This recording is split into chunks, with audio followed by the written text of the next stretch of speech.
Tonight, we answer the question, is 80s hair metal gay? The viewer's email reads, I think 80s hair metal is totally gay. Am I right or wrong? We'll let the Life Umpire answer that for you. You're not just wrong, you're dead wrong. Let me tell you about the 80s. This was a time when clubs were a giant business, where fortunes were made usually within a few years, and usually these venues were owned by people that if you crossed them, we'll put it this way, say goodbye to your kneecaps. This was at a time when merit mattered. Imagine every retard on Instagram that has a band or on Facebook trying to shove it all into a funnel, all these losers to try to get on stage at maybe 4 or 5 venues in your area. It's impossible. So they had to have a criteria, otherwise, they would just kill their reputation with shitty bands. And so, believe me, you had to be good. It was a time when merit mattered. This was a time when young people chased their dreams in an attempt to leave small towns, usually moving all across the country to either the Sunset Strip or either up here in Northern California, even though I'm in Detroit right now, I'll tell you that much. He was usually from unforgiving small towns or circumstances that just didn't fit into their vision of the future, and it's to be commended that they went after it. More on that later.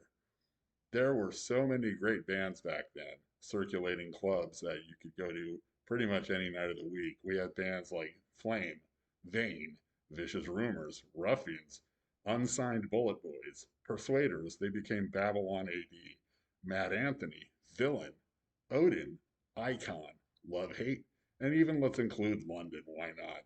And don't forget, at places like the Stone, I know people that actually got to see Rat before they were signed at the Stone in San Francisco from a few hundred people. On that note, I'd be remiss to mention all the great hair metal bands that were out in the Midwest and especially in the Rust Belt, playing along the club circuit on the East Coast and in the Pennsylvania area. Really good stuff. Check out Danny Wasted's channel, I believe that's his name, if you want to hear some of their great records. So, in summary, let me say this about his hair metal gay. It is not. It's all about chasing your dreams in life. Some people made it, some didn't, and it's nothing to insult or minimize for these reasons. At the apex of Maslow's hierarchy of needs is self actualization.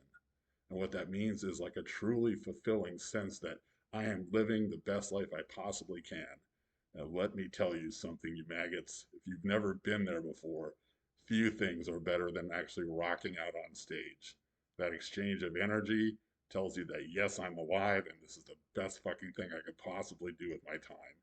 Trust me, it's something you cannot buy, you cannot manufacture, and you certainly don't get it on social media. Let me tell you this also. They put in hard, thankless work, getting their dreams usually pissed on in the process.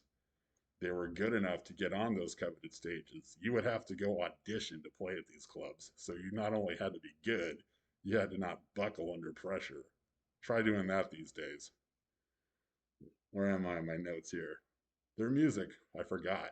Most importantly, bringing hundreds of thousands of young people together that you probably will never see again, except seeing them around at various venues. This is how it was back then. There was no internet.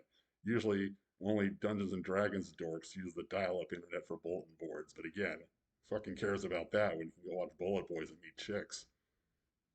And trust me, the chicks were there and everything that entails. Laugh at these bands all you want, but I guarantee they've had more chicks than you've had breaths of oxygen in your sorry ass life. And let the Life Umpire leave you with this question if you still think hair metal's gay. What's the most hardcore thing you did today? Check your Instagram? Get the fuck out of here.